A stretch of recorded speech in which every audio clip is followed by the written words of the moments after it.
Now we want to talk about some of the plugins that you're likely to use. These are the more common ones that you're going to install on pretty much every blog you do. Now back to your site, under plugins you can see it comes installed with two. You can delete Hello Dolly, you just click delete, it'll come up, yes, delete them all, and then it's gone. That's not a plugin that you really want, it doesn't do anything useful, it's just there. Now here is Akismet. This is one that you do want. You want to activate it and switch it on. It basically stops spam comments. It's very, very good. All you need to do is click here to enter your WordPress API key, and if you haven't got one, just click here and you can sign up for one. It's absolutely free. I'd recommend that you check that box too. So what we want to do now is add new. So under here we're going to add some of the plugins. So one of the first ones we want to add is all-in-one SEO. That's all you need to add. You search, there it is, we click install, I'll click install again and activate it.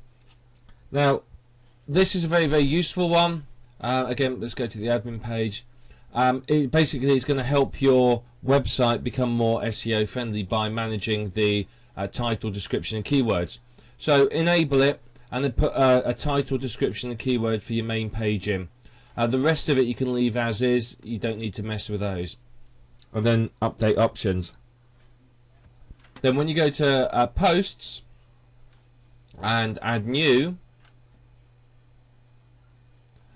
if we scroll down we will see that there's the all-in-one SEO pack is here. So here you can put a title, description and keywords specifically for that page, and that's going to help you significantly with your SEO. So if we go back to add new, you'll want, if we type all-in-one,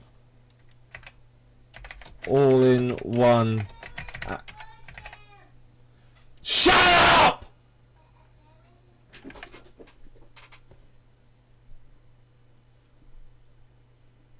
So what we're looking for here is we want to type in all-in-one AdSense. This is basically a good plugin for managing your AdSense adverts. All-in-one AdSense and YPNs are what we're looking for. And we just install and install again. And what this will do is this will automatically put AdSense or YPN, Yahoo Publishing Network adverts into your posts. So it's a fantastic way of monetizing your blog automatically. So under here, AdSense, settings, AdSense, and here we have it.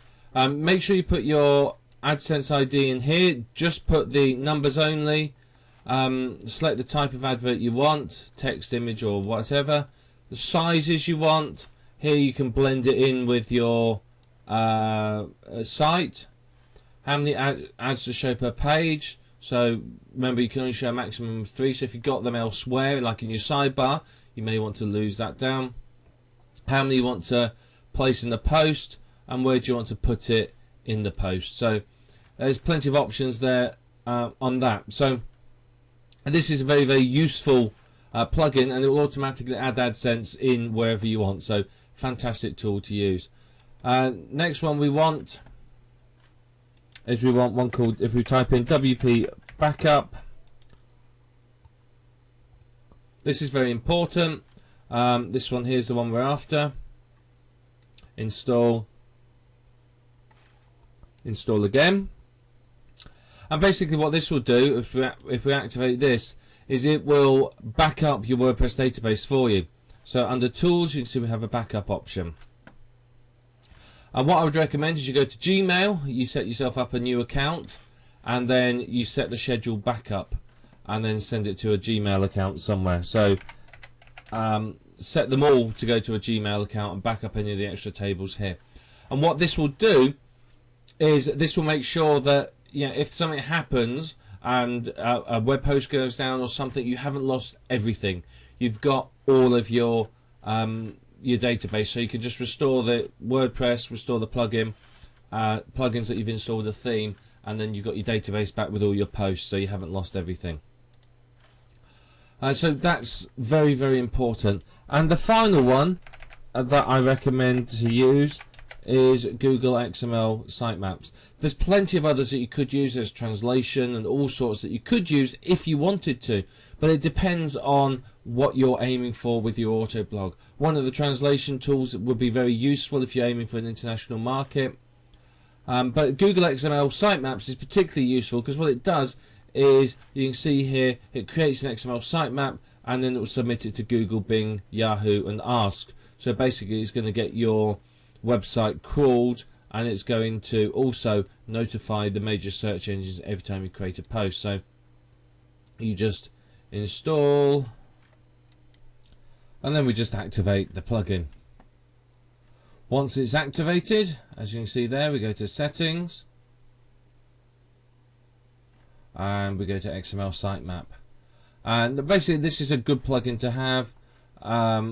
You can notify Yahoo if you're going to apply for an application ID.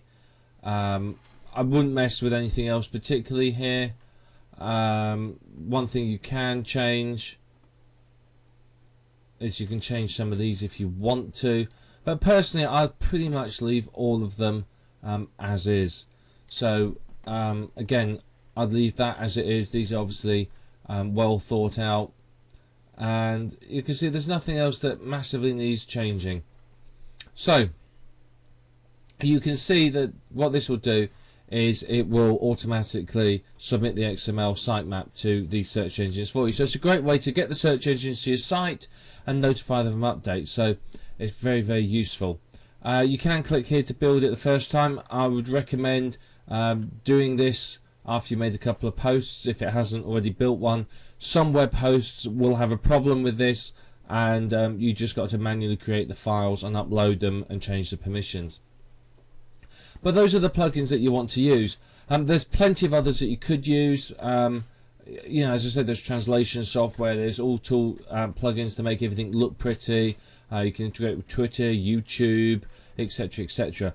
But you know, you will find which plugins you want to use and which ones you don't, and it may depend upon the niches, but those are some that are basically standard that you'll need. So what I wanted to show you very quickly is about posts. Now if we go to posts and add new, WordPress does have a feature that allows you to schedule future posts. So it's almost like auto blogging within WordPress. It's a very basic form of it. So it's a very good way of using it. If you're going to use this, then you need to go and download a plugin called CB Ping Optimizer. Let me just write that in there. CB Ping Optimizer. Now this is good because what it does is it helps make the whole ping process a little bit better. So it'll help with what we're going to show you. So under publish immediately, if you click edit, you can see here you can change the date and time. So what you can do is you can load up content for the next sort of 2-3 weeks with this. So you can upload like PLR articles and other things like that, articles you've written, content from other sites, and upload it and just change the date and time on it. It's a manual way of doing it. It is time consuming, but it will work for you. So if I put 15 in there, you can see now it's saying it's scheduled to go at this time. You click schedule instead of publish. So that's a very, very basic form of auto blogging. What we're going to show you next is some more powerful tools that will really, really help you to take the auto blogging to the next level and make some good money from it.